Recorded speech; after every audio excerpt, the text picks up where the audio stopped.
So yes, a Z06 is undoubtedly coming, and yes, the 5.5 liter flat plane crank engine has been confirmed by Chevy engineers, in fact, last October.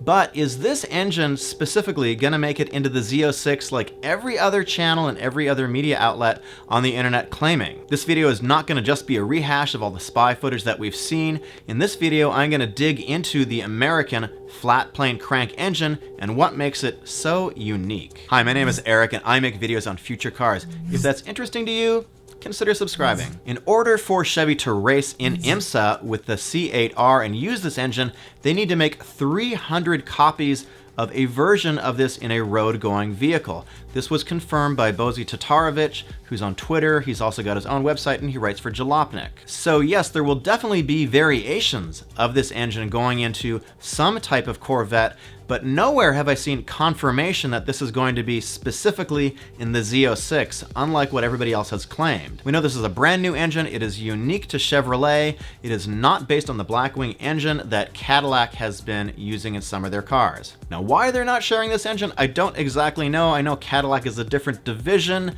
but Cadillac isn't exactly selling a whole lot of cars right now, so it doesn't make sense from a cost-saving perspective. Why not share the base engine? But that's the way it is. You've undoubtedly seen this video a whole bunch of times of the C8 and camo going up a mountain pass near San Diego, and listen to that shift. That definitely sounds like a DCT, but what is really unique is the sound that this engine makes. It does not sound like a regular LT2 or LT1 Corvette to my ears. Let's dig into what makes a flat plane crank engine sound so unique. So the crankshaft is in the bottom of the engine and the pistons are connected to the crankshaft. The part of the crankshaft that they are connected to are called the crank pins. I've got this diagram up on screen right now. The crank pins are in blue in this diagram right now, and so this is a cross plane crank, and I'll explain what that is in a second, but a cross plane crank is the kind of engine that is the LT1, the LS series, the Ford Coyote, like pretty much every modern American V8, except for one, is a cross plane crank. So that one exception is the engine in the Ford Mustang GT350. It's called the Voodoo engine, and it is a flat plane crank. So why is it called flat plane crank? Well, it's because the crank pins are 180 degrees across from each other. So this is what the GT350 crankshaft looks like. It's 5.2 liters and it makes 526 horsepower at 8250 RPM. That's way higher than an LS or an LT engine revs out to. So here's why it's called flat plane crank. Here's the profile of the crankshaft. If you look at it end on, you can see it's vertical because all of the crank pins are in one plane. They're aligned 180 degrees across from each other, so they're all in one plane. So that's why it's called a flat plane crank. There's only one plane and that plane is flat. Here's what it looks like when it's rotating. So what is the effect of the firing order from a flat plane crank engine? So you get an explosion on one bank and then the others. So it goes left, right, left, right, left, right. That's basically the firing order. In a cross plane crank, the firing order is different. So it gives it a very, very unique sound. And there's another benefit to a flat plane crankshaft is that you don't need such big, heavy counterweights like you do with a cross plane crank. The engine is inherently a little bit more balanced because of the firing order. It does have some other deficiencies, and we're going to get to that in a second. There's always a compromise with different engine designs. But because it is lighter, you don't need such heavy counterweights. It's going to be able to rev more quickly, up and down. You can change RPMs much more quickly. So because this crankshaft doesn't need such big counterweights, it's able to rev much faster. You're able to rev up and down much faster, and you're able to rev to a higher RPM typically too, although that has more to do with the valve train than the crankshaft, but it's the ability to rev up and down quickly that makes the flat plane crank pretty unique. Here's another image of the flat plane crank on the GT350. You can see the counterweights are all in one plane. Because the exhaust pulses are on opposite sides of the engine, that makes for more efficient gas scavenging. When you combust the fuel, the exhaust is able to get out more efficiently because of this design. Now, most 4-cylinder engines are actually flat plane crank. Here's an animation of a 4-cylinder engine doing its thing. Now, one of the big downsides of a flat plane crank design is vibration, and that is one of the reasons why the Italian cars and the European cars like Ferrari and so forth tend to have smaller engines, is because when you get the engine up to a larger size, the vibration becomes more of an issue, and it's a little bit complicated, but that's basically one of the major downsides of a flat plane crank. So a cross plane crank engine, why is it called a cross plane crank? Well, as you can imagine, we've already looked at the flat plane crank and we looked at it head on and we got one plane. In a cross plane crank like a Chevy V8, you've got a cross. And so what you've got is you've got crank pins that are aligned 90 degrees from each other, not 180 degrees. And this has an effect, of course, on the firing order. So for example, a firing order that might be typical in a cross plane crank might be right, left, left, right, left, right, right, left.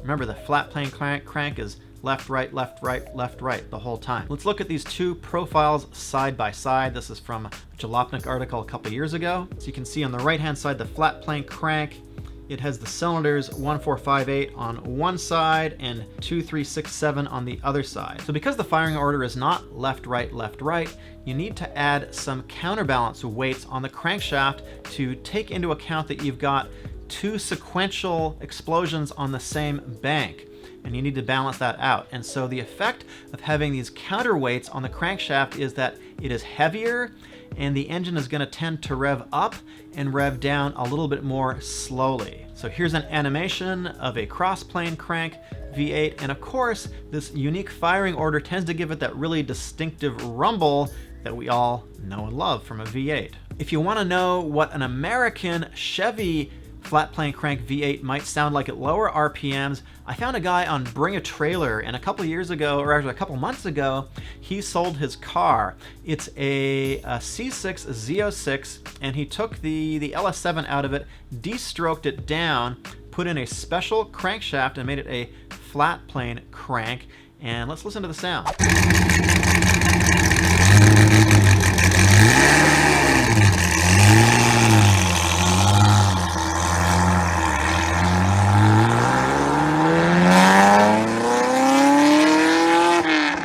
So it sounds kind of like a classic LS7, but as it gets a little bit farther away from the camera, you can hear it sounds a bit different.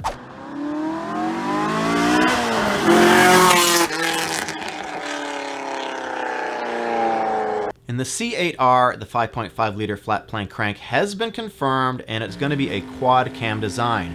In the race car, it makes 500 horsepower and about 480 pounds-feet of torque. Is that going to be enough for a street-going Corvette, given that the base Corvette makes 495 horsepower? Car and Driver thinks this engine is going to rev out to 8,600 RPM. The Voodoo engine on the Ford revs up to 8,250.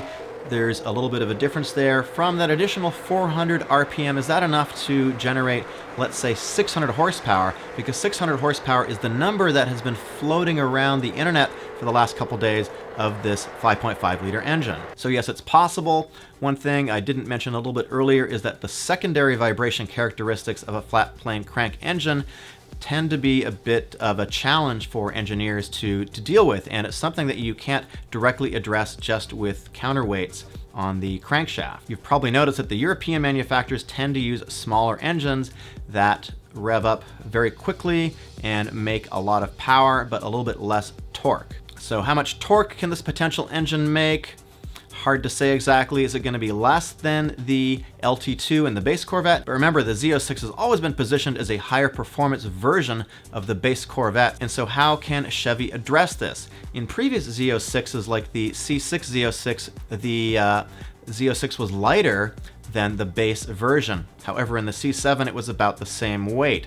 Can Chevy go on a weight reduction diet to perhaps lighten up the Z06 compared to the regular Corvette? That's something that's interesting. Let me know your thoughts down in the comments below. Oh, and weight reduction is usually expensive. Can they keep it cheap enough? So this car from San Diego that we're seeing in these spy photos, one thing that I noticed, which is not related to the engine, is these side skirts. Is it possible, and it's got a lot of camo on it, is it possible that Chevy is playing around with some type of body kit with wider fenders and perhaps some side skirts? That's interesting. Also, these wheels are completely blacked out. You really can't see what's going on there at all. My guess is probably a carbon ceramic brake package and also some upgraded calipers as well. I've got a couple videos on screen right now. If you're interested in future cars, go ahead and click one. I also want to thank my Patreons who are listed up on screen right now. They help support the channel. They help get me to car events and reveals and stuff like I was at the C8 Corvette. My name is Eric. I will see you in the next video.